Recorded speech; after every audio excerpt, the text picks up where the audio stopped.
الله الرحمن الرحيم. الحمد لله رب العالمين، صلى الله وسلم وبارك على عبده ورسوله نبينا وإمامنا محمد وعلى آله وصحبه أجمعين. أما بعد، السلام عليكم ورحمة الله تعالى وبركاته. Greetings of Islam, peace and blessings to all. Shout out and welcome to all disciples of Hadith. Barakallahu feekum. May Allah bless each and every one of you. Inshallah, we'll try to do a quick Q&A session, bi'idhnillahi ta'ala.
To the fa'idah, first and foremost, from the way of the disciple.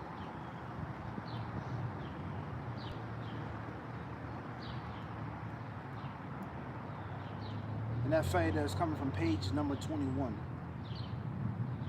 Under the chapter, Your Books. The author, may Allah hide his faults, says, a disciple's greatest weapon, his most prized possession, a disciple's closest and most trusted friend and confidant are his books. They are the greatest thing you can accumulate and amass. One must spend all his wealth on building and maintaining the library.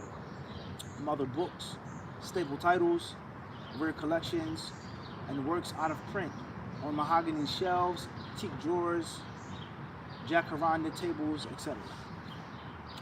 Creating and building your library will take both instruction and time. All things are difficult at first. There are four main schools of establishing one's personal reading chamber. Number one, purchasing only the books that you have the time, ability, and desire to read. Only those that are helpful and interesting now.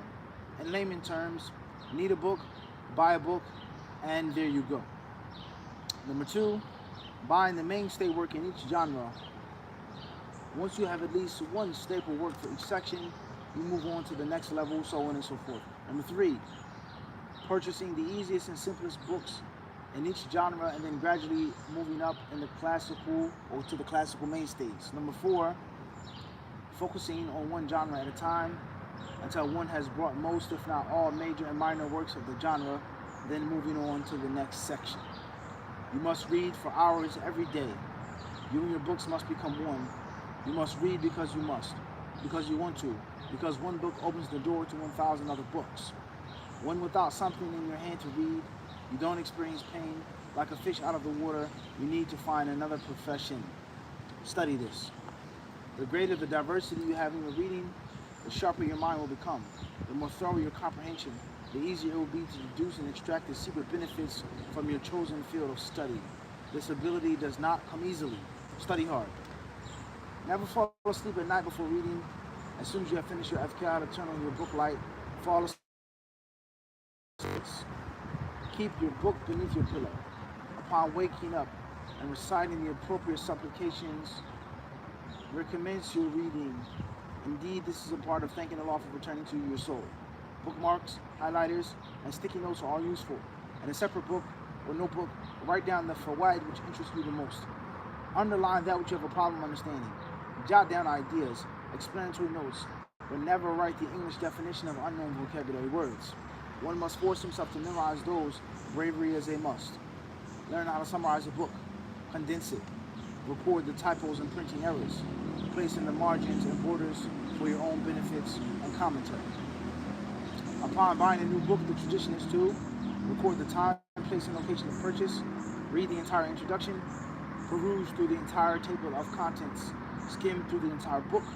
Once you get home to the end of the chapter. For the rest, inshallah ta'ala, you have to check it out. The Way of the Disciple, as you can see and as you've heard, bi'idhnillahi ta'ala, are trying to take the study of knowledge and the teaching of knowledge in the West, in the United States, Canada, UK, Australia, New Zealand, South Africa, whatever is considered the Western, trying to take the study of ilm and the teaching of ilm to the next level. Alhamdulillah, it's been many years now, many years. Brothers have been going overseas, learning, studying, coming back. Certain sisters as well have benefited and studied, let alone our brothers and sisters who migrated to the United States, and who migrated to Canada, who migrated to the United Kingdom, and took with them knowledge and spread knowledge. Okay, authentic knowledge, beneficial knowledge, ilm al-nafi'. All right, I'm almost 40, so, people have been going and coming back before I was born. So you're talking, let alone the first migrants or immigrants to the United States, to Canada, it's been a very long time. There are different levels of knowledge. Everyone didn't bring back the correct knowledge. Everybody didn't go overseas and get the correct knowledge and bring it back. Or those who did get the correct knowledge, maybe they didn't get enough of it, or they didn't have an understanding and a wisdom of it, or maybe they didn't spread it properly, whatever the case may be. What's important is that there have been trade routes opened up for years now between the West, the East, the Middle East, with regards to ilm. So it isn't time for us to keep repeating and reiterating the same stuff. But it's time now, bi'idhnillahi ta'ala, to take knowledge, to take dawah to the next level, to the upper echelon, the higher plateau. And from that is systematically teaching and showing how to be a student of knowledge. And one of the most important and integral components of being a student of knowledge is buying books, reading books, studying books, going to the library, dealing with books, treating books, etc. So that's the purpose of that chapter, is what we humbly feel and the little knowledge that we have with regards to how a seeker of knowledge should behave with his or her library, but not with the general basic stuff. All right, we don't need Iman boosters right now with regards to books. Iman boosters have their place, have their benefit. I'd give Iman boosters. I need Iman boosters. But you guys get what I'm trying to say. We don't want the wishy-washy, fluffy stuff anymore. But it's time for technical, detailed instruction, surgical instruction with regards to talabul ilm, for us to reap the most from this beneficial knowledge, in order that we may have a happy life in this world and in the next. And the first step of obtaining a happy life without any question is studying and learning about Allah subhanahu wa ta'ala and His deen. So check it out, inshallah ta'ala, if you don't have your copy already, in The Way of the Disciple. Wa jazakumullahu khairan. Alright, so if we don't have any questions right now, then maybe we'll read a little more. And if we end up don't getting any questions, then we'll just suffice ourselves with these fawaid, bi'idhnillahi ta'ala. Okay, so the author, may Allah forgive him, he says, be mindful of lending books. Be careful, never lend out a book that isn't stamped. Personal stamps. I prefer to have at least 3 stamps. One classic wooden stamp, one modern mechanical stamp, and one traditional metal stamp for melted wax sealing. You must research this.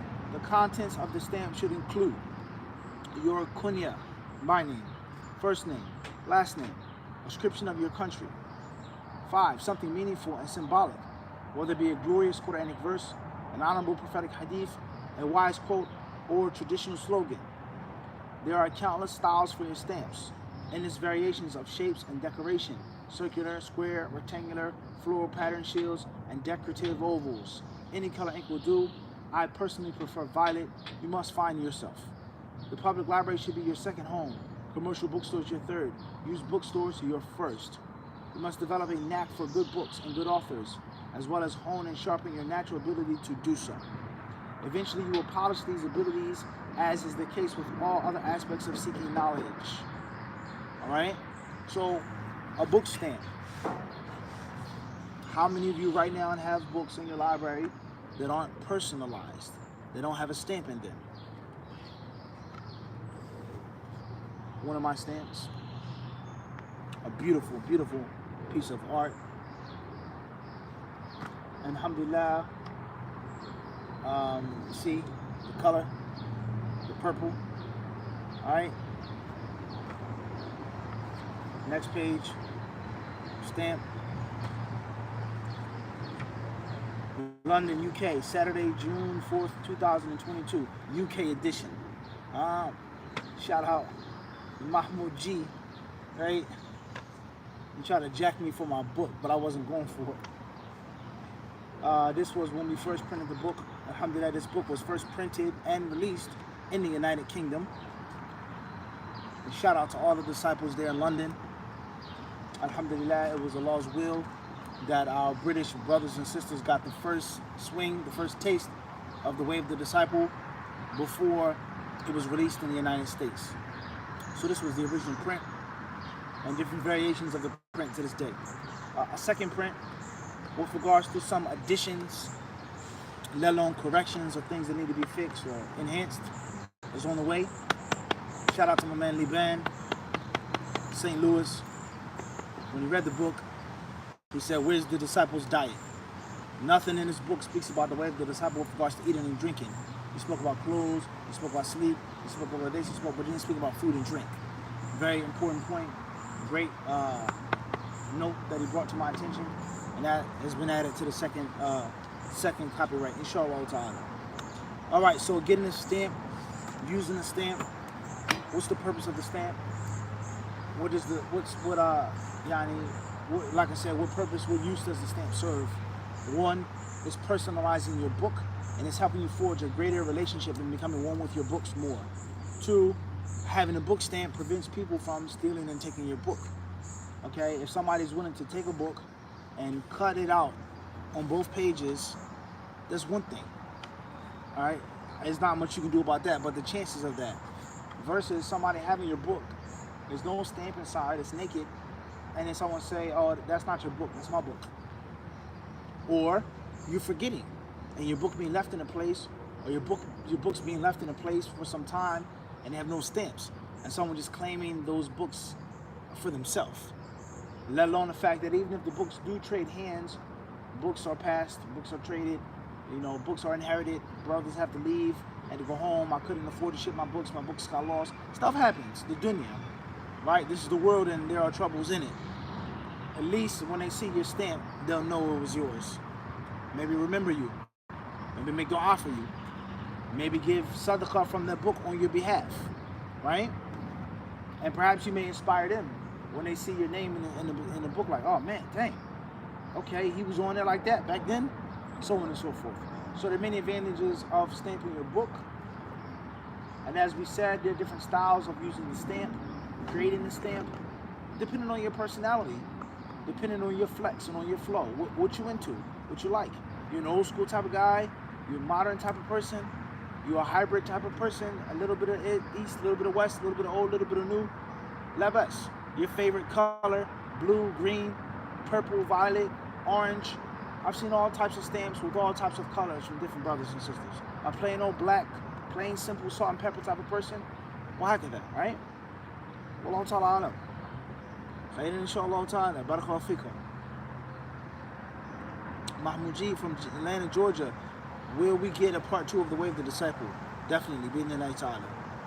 But I don't know when that will be. I wrote the book based off of how I was feeling. And in order for me to write a book like this, a unique work like this, I gotta be in that creative spirit, that inspirational state of mind, right? For it to be authentic. As far as me just writing, then that's easy. Just write. Wallahu alam. AJ King Jallo, Barakallahu fikum, Hayakum Allah. Cincinnati, Ohio. Assalamu alaikum, Sheikh. We need the benefits of the timepieces of the disciple, inshallah. Jazakallahu khairan. No doubt about it. Keeping time. I think should be of the utmost importance for every single human being, let alone Muslim, let alone someone trying to follow the path of hadith and ethar, someone trying to follow the Salaf al-Salih, someone who ascribes himself to the Salaf, someone who tries to be a disciple of hadith. Time that's Ra'su Malika. That's the capital of all your wealth, capital sums. Nothing is more valuable than wealth. And that is why Allah tells us in the Quran, Wal Asr, He swears by time. Time is so precious. And as they say, time waits for no man. And as another wise man of the past said, from all of my years of living and traveling, and obviously this person that became wealthy, he lost money, he made friends, he made enemies, he had love, he lost love, etc. He said, out of all of the things that I've experienced, I've summed up life in 3 words. 3 words. It goes on. End of discussion. So time doesn't sit still for me, for none of us. Time is ticking. Hasan al-Basri rahimahullah ta'ala said, advising his students, reminding them, teaching them, he said, O son of Adam, you're nothing more than a collection of days. That's all you are. That's all you are is time. فَإِذَا ذَهَبَ يَوْمٌ فَقَدْ ذَهَبَ بَعْضُكَ. So when one day passes by, a piece and a part of you passes by. Just think of how profound that is now. Every day that passes is a day closer to the hereafter and further from this hayat dunya. Time is ticking, as they say. So I ain't got no time for you. The urban poet said that. Alright? So the timepiece, signifying and symbolizing the importance of time and how to calculate time, let alone the history of exploration and the history of documenting time in the Islamic world and the non-Islamic world.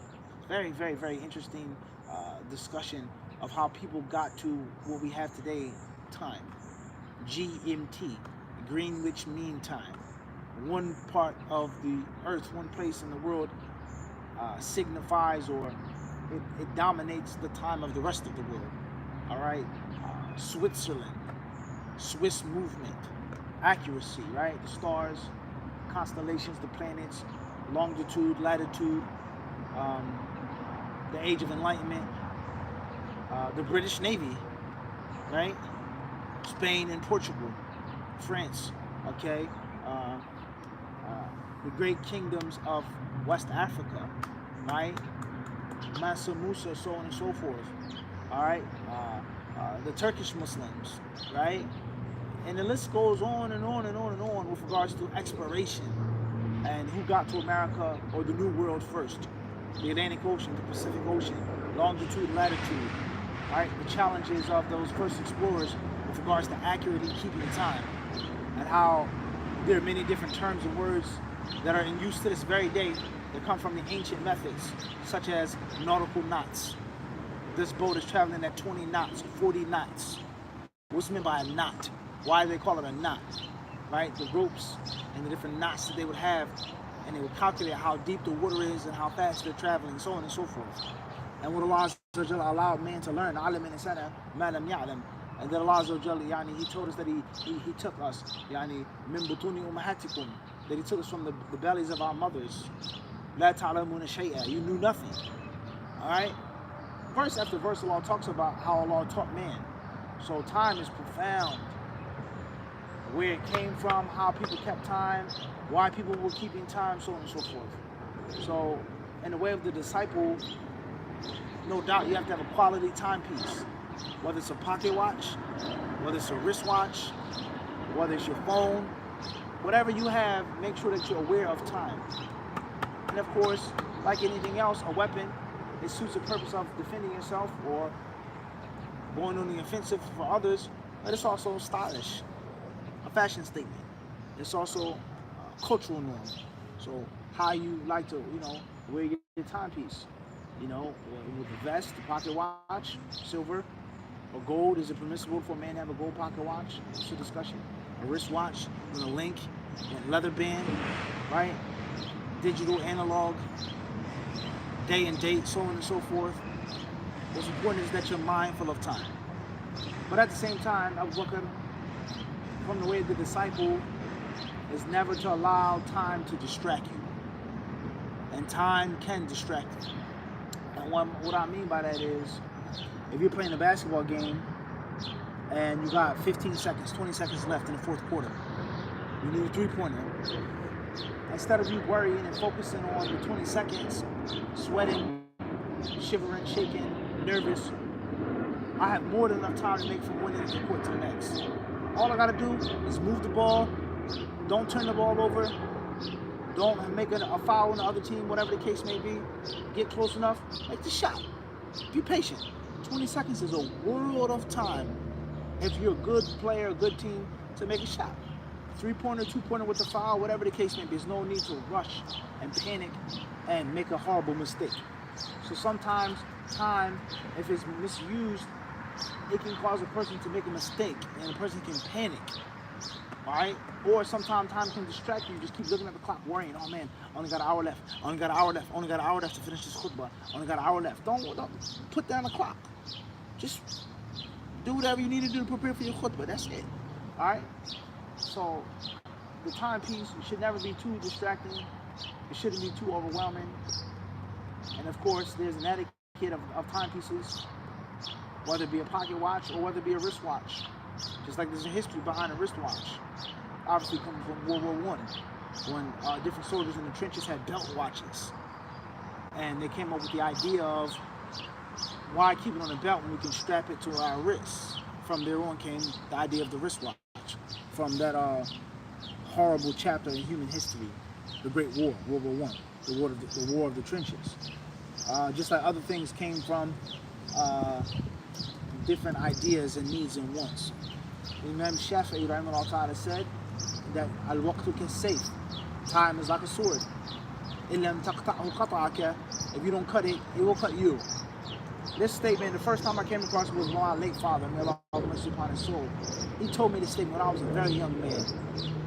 I was cutting his hair at the time in my grandmother's kitchen. I was working at the barber shop and I was, learning how to, cut hair. And I was cutting his hair. It was on a Sunday afternoon, I remember. He told me that statement, and it was always intriguing to me. Time is like a sword. If you don't cut it, it will cut you. Yes, So when I grew up and I started studying Islam and learning more, and I found Imam Shafi'i found that statement, it was even more intriguing. It became like a family heirloom. And then I researched that statement even more, and what some of the ulama say, what's meant by that statement. How does one cut time? And how does one cut a sword? إِلَّمْ تَقْطَعْهُ. How do you cut a sword? Why would you cut a sword? And what's meant by the إِلَّمْ تَقْطَعْ بِهِ مُقَدَّرٌ. Yani, if you don't cut with it, then that sword will be used against you. So the timepiece, it should help you, it should not hurt you, it should not distract you. There are do's and don'ts. There's an etiquette of the timepiece according to the way of the disciple. And many people, for example, I wear my wristwatch on my right arm, even though I'm right-handed. That's against the etiquette. You're not supposed to wear your wrist on your right hand. You're supposed to be on your left hand. I have personal reasons why I like it on my right hand. My own personal reasons. All right? So there are rules, but at the same time, there aren't. Get the point I'm trying to make? So there are Islamic rules. Obviously, men can't wear solid gold. Can men wear gold-plated watch? Different views on that. Gold-plated rings, different views on that. Should a watch, how loud should your watch be? Should it be super flashy or plain and simple? Basic color, right? The different types of watches and brands of watches, so on and so forth, right? Wallahu ta'ala alam.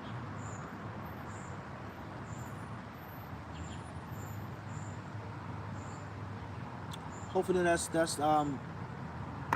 enough for now, inshallah. Abood from PEI, Canada. Jazakallah khairan. Your last name, Akhi. Jazakallah khairan. JR from Augusta, Georgia. Please put your initials, name, first and last initials in the beginning of your question. Jazakallah khairan. The beginning of your question. We love the history lesson we learned from you so much. May Allah continue to bless you and your family. Jazakallah khairan. You as well, Aziz. May Allah bless each and every one of you. AM from Ajax, Ontario. Is it okay to make wudu with a do-rag? In general, most scholars will say no, because the do-rag isn't that difficult to remove and put on like the turban. And there are other scholars who hold the view that one can make wudu upon anything which is placed on the head. Anything that is worn on the head. Of course, there are many details regarding this matter, such as the Prophet ﷺ, the famous hadith of Thoban, and the Sunan and the Musnad, أن النبي صلى الله عليه وسلم بعث سرية فأصابهم البرد فأمرهم أن يمسحوا على العصائب والتساخين أو كما قال عليه الصلاة والسلام. The Messenger of Allah عليه الصلاة والسلام, he sent out a group of Sahaba to fight, military expedition, and they ran across a great deal of cold where they were going to fight or scout or for reconnaissance. It was very cold, and they became sick. They became asabahum al-bard. They became ill through the sickness. And the Prophet ﷺ, when they came back, the hadith says that he commanded them to wipe over asa'ib and wipe over the tasakhin. And the asa'ib, jam'u isaba, anything which is yu'sab ala ras, that which is tied or fastened or wound or bound on one's head. And tasakhin is that which keeps you warm.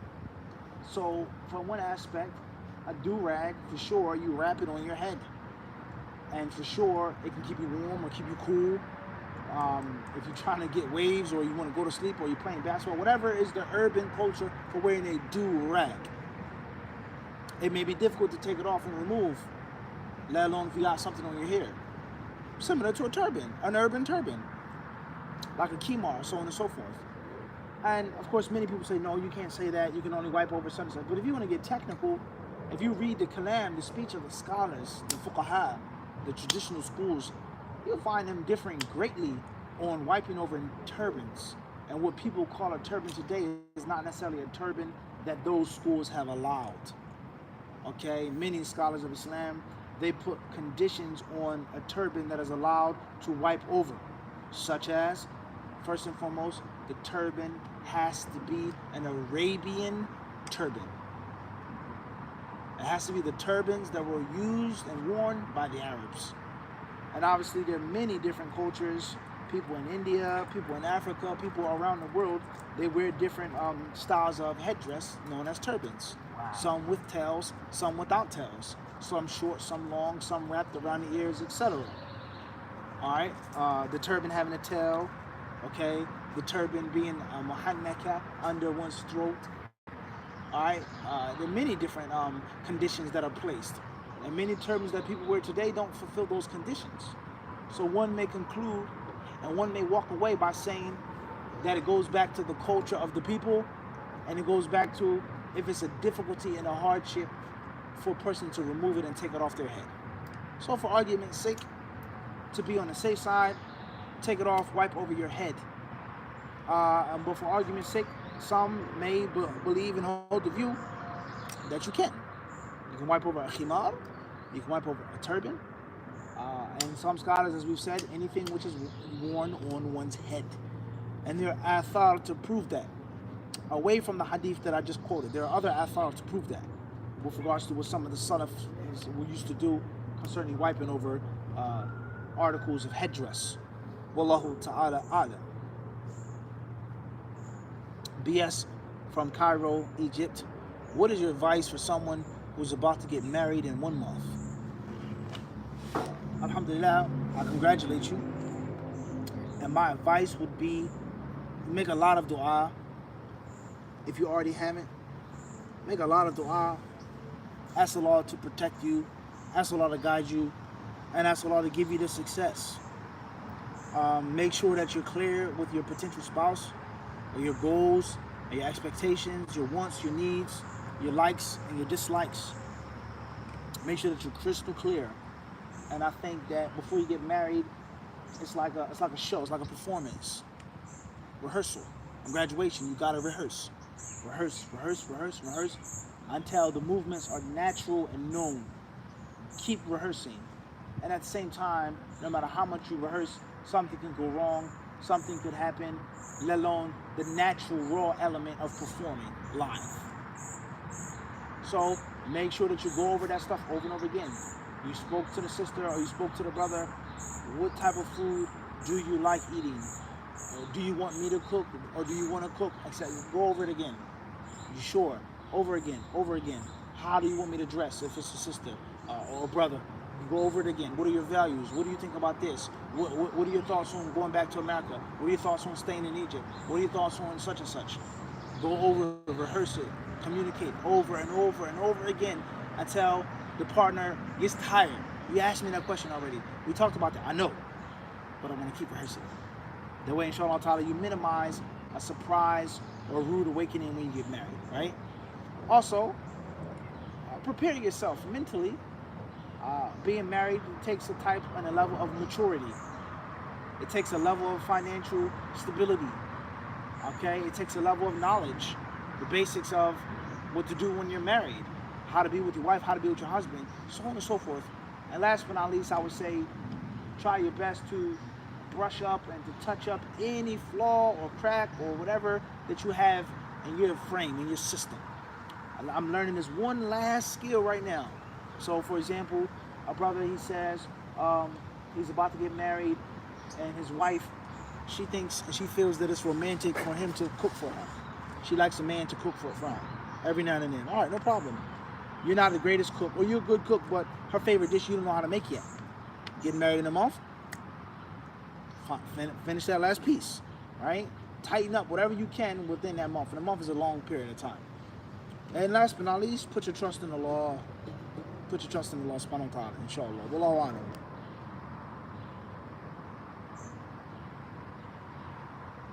Questions come from Chicago, Illinois. Initials SS. Salam Sheikh. Is it more virtuous to delay a prayer to pray in congregation? For example, if Asr comes in at 5, but the local masjid prays the Hanafi time at 6:30. Also looking forward, inshallah, to releasing your tea in time, or in tea line. May Allah make it a success. Jazakallah khairan. May Allah bless you. Thank you very much for your support. Delaying a salat to pray in the congregation. If that's the only masjid that you have in your locale, that's your close masjid, and they follow the school of thought of Imam Abu Hanifa, rahimahullah, and his disciples and his students, Hanafis, and that's when they pray, you pray with them, inshallah ta'ala. As far as if you have another masjid in your vicinity that prays at the time of the majority of the fuqaha, then you do that. Of course, there are times in which you have to prioritize time, jama'ah time, right? What's important is the Hanafi view that praying at 6:30 instead of 5 o'clock, that view is not a baseless view. Is it the correct view, in my humble opinion? Is it the qawl rajih, the strongest view based off of this scholar? Maybe, maybe not. But it's not made up. It's not a bid'ah. It's not some view that they have no proof and evidence for. And when you research the issue, you'll find that it's a detailed discussion. It's a detailed discussion. And we've said this many times before. And alhamdulillah, I don't follow the Hanafi madhab. I have great respect for Imam Abu Hanifa and for his disciples and for those great scholars. I do. And I dislike people who just, bash them and trash them and disrespect them and spit upon them. I don't condone that behavior. I'm not with that. From a fiqh aspect, from a hadith aspect, I'm not with that. Just no respect whatsoever. Let alone if Abu Hanifa was an innovator, if he was a kafir, if he was this, if he was that, whatever the case may be, we're bringing in the average Tom, Dick, and Harry from the streets who doesn't know Alif Gata to talk about these people. And once you open up that bad precedent, it's going to lead more ignorant fools to disrespect scholars. So whatever you believe about Abu Hanifa, right or wrong, good or bad, hero or villain, why are you including the average jahil from the streets who has no proper Islamic studies to talk about Imam Abu Hanifa? That is why we have the problems in dawah right now. Right? Let alone the fact that when you read and study Abu Hanifa's life, it's not that simple. Let alone, and I keep saying this, I keep including the words disciples, because there are many staple views in the Hanafi madhab that aren't from Abu Hanifa, but from his main students. All right, so know this. So therefore, in brief, praying later, Salat al-Asr, is not made up. It's not something based off of some da'if hadith. It's a scholastic debate. So there's room in the issue. If you don't know all the proofs and evidences, and you follow, and you want to make the congregation, and that's your low masjid, labas. And if you want to make it early and stick with the proofs and evidences of the majority of the scholars, the other opinion, khairan. But the jama'ah is very important. And I hope that that's fair. And I said this before, I have no no favor to seek. I'm not covering the favors of Hanafis or fearing their harm or nothing like that. But it's just what I feel justice and what needs to be said. Wallahu ta'ala, and of course they're extremists and they're zealots on both sides of the fence. And every war there's going to be heroes and villains on both sides. Wallahu ta'ala alam. Questions coming from MS from Gatnow, Canada. Assalamu alaikum, Sheikh. Advice to someone who became Athari recently. Should I focus on Aqidah books, classes, or learning Arabic? Barakallahu feek. Congratulations on coming to the way of the Athar, the only sound Aqidah in al-Islam. Wallahi alhamd. So you should be happy. That's first and foremost. What should you focus on? If you're a student of knowledge, then focus on systematically studying ilm with all of its topics and courses. Aqidah, fiqh, hadith, so on and so forth, but studying it systematically, step by step, piece by piece, progressively, under the tutelage of a qualified teacher. As far as if you aren't a student of knowledge, then learn the bare necessities of a basic 9 to 5 Muslim. Also, if you're talking about studying versus just reading, personal reading, then you need to read everything about Islam. And many people, they get that wrong, and this goes back to the whole Hanafi Ahlul Hadith argument. They think and feel that Ahlul Hadith, quote unquote, Ahlul Hadith is just where you put your hands, and that's it. Beneath the navel, on the navel, no. Ahlul Hadith, that is a way of how you sleep, how you eat, how you drink, how you behave, how you treat people. It's not just about where you put your hands, nor is it just about asma wa sifat. It's deeper than that. It's a lifestyle, a sunnah lifestyle. How you practice Islam, how you live and die as a Muslim. And that is the way of the Athar. So it's not just, oh, they interpret this attribute, they figuratively interpret istiwa, and we say literal, and that's it. It's deeper than that. So if you're trying to be Athari, you have to learn and study everything.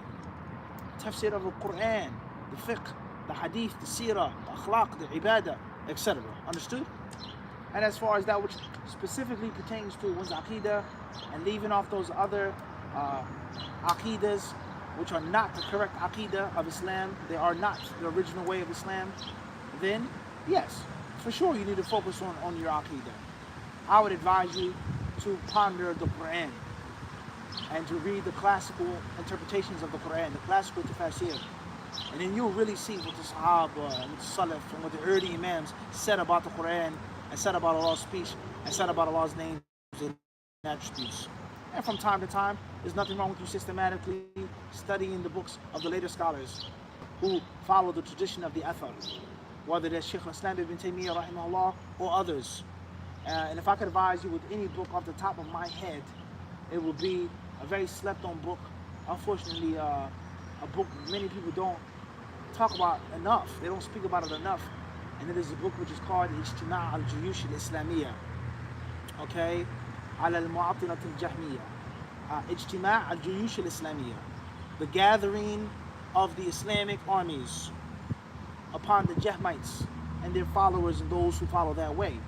In this book, Ibn al-Qayyim, rahimahullah ta'ala, he gathers and he quotes countless statements from the different imams, from the Sahaba up until his time, dealing with what the correct belief is concerning Allah's names and attributes, Allah's speech, and the other sifat.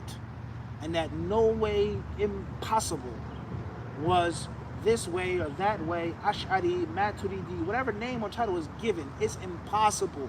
Historically, impossible. Makes no sense. A great lie for that to have been the Aqidah of the Sahaba and their followers. Mustahid. And anyone who's saying that and claiming that is not keeping it real. They're not being honest. Or they're blindly following someone who isn't keeping it honest. All right? And of course, there are books before Ibn al-Qayyim and before his teacher, Ibn Taymiyyah, that quote these different athar, which are countless, such as Al-Fatwa al-Hamawi al-Kubra, such as Al-Ulu, Lil-Ali al-Ghaffar, by al-Dhahabi, and the Mukhtasar of the Ulu, and countless other books, okay? The Sunnah of Khalal, the Sunnah of Abdullah ibn Ahmad, Lalakai, Ibn Battah, the list goes on. The athar of the Salaf and the Sahaba concerning Allah Azza wa Jall's names and attributes, and concerning Qadr and Sahaba and Iman, Istiwa, Nuzul, Sifat al-Wad, Sifat al-Qadam, Sifat al-Yad, etc. Alright, Jumlatan wa Tafsilan. The general understanding of Aqidah and methodology of Aqidah versus the actual specifics and the different branches and schisms of those groups that came afterwards, and it came and they took on different names and different titles to this very day. All right, so it's important to read those books. And the last thing I'll say is one of the greatest lies that people spread today is that the Aqidah of the Salaf al-Salih, of Ahl Hadith, of Athar, the Aqidah of not figuratively interpreting Allah's attributes, not accusing those who affirm those attributes of anthropomorphism, so on and so forth, that's something that just was made up by Ibn Taymiyyah. And before Ibn Taymiyyah, it didn't exist. And all of the scholars unanimously agreed upon ta'wil, and figuratively interpret them before. That's a kadhib, father. That's disgusting, horrible lies. But how are you going to debunk that lie? And how are you going to get past that fallacy unless you yourself dig in the crates? Read the books of the earlier scholars before Ibn Taymiyyah, and then you'll see what they said and what they didn't say, and that will bolster your iman. And I think that we're not trying to cause resentment against any Muslim or anybody, but it's a fact. It's going to get you to hate those people when you realize that they lied to you. All of those years you lied to me. You told me Ibn Taymiyyah was the only one who said this. You told me that all of the Sahaba kept silent about it. You told me that the Sahaba didn't understand. They just made tafweed. They just, deaf, dumb, and blind. That's what you told me. You lied. I'm reading in Al-Tabari. I'm reading 3rd century, 2nd century. Ibn Abbas, Fulan. They all said this. They affirmed it. They mentioned it. They quoted it. And you told me the exact opposite. You lied to me. And it's not about resenting a Muslim or hating a Muslim, but it's about you having confidence in your Aqidah and you having jealousy for the truth and realizing that guidance is a gift from Allah subhanahu wa ta'ala. Please hearken to my words. Read those books. Don't take it from me. Don't take it from this one. Don't take it from that one. Take it from the correct source. And inshallah ta'ala, you'll see the benefit of eating organically, of growing your own fruits and vegetables, picking them in your own garden, supporting the local farmers versus the GMO stuff that's been sitting on the shelf that's full of preservatives, all right, pesticides, so on and so forth, let alone that which is made in a laboratory. Wala hawla wala quwwata illa billah. We'll stop here. Jazakumullah khairan. Assalamu alaikum wa rahmatullahi wa barakatuh.